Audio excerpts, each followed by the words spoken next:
আমরা বড় গুনাহ নিয়ে ভয় পাই, কিন্তু ছোট ছোট অবহেলার গুনাহ নিয়ে কি কখনো ভাবি?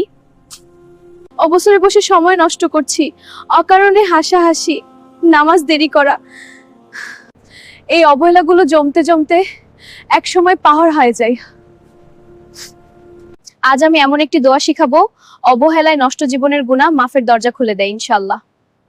আমরা ভাবি এইটা তো ছোট ভুল, একটু দেরিতে নামাজ পড়লে কি হবে, আজ এক ওয়াক্ত কাজা, কাল 2 ওয়াক্ত, তারপর ধীরে ধীরে হৃদয় শক্ত হয়ে যায়। সবচেয়ে ভয়ঙ্কর বিষয় হলো অবহেলা করলে মানুষ অপরাধবোধও হারিয়ে ফেলে।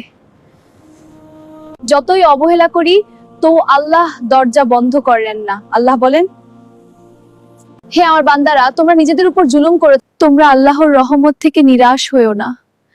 এটা কেমন দয়া! আমরা ভুল করি আর আল্লাহ অপেক্ষা করেন কখন বান্দা ফিরে আসবে।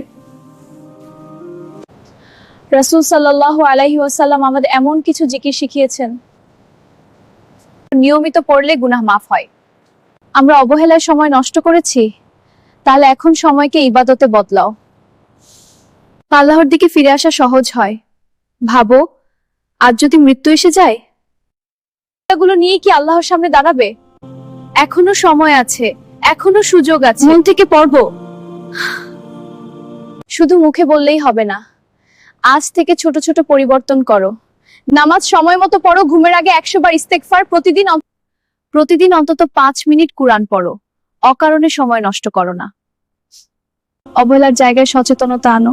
হয়তো আমরা অনেক সময় নষ্ট করেছি, জীবন পার করেছি, কিন্তু আল্লাহর কাছে ফিরে আসতে কখনো দেরি হয় না। আজ থেকেই বলো আস্তাগফিরুল্লাহ। তোমার অবহেলার বছরগুলো মুছে দেবে এই দোয়া। রব্বি ইন্নী যালামতু নাফসি ফাগফিরলি ইন্নাহু লা ইয়াগফিরুজ জুনুবা ইল্লা আনতা।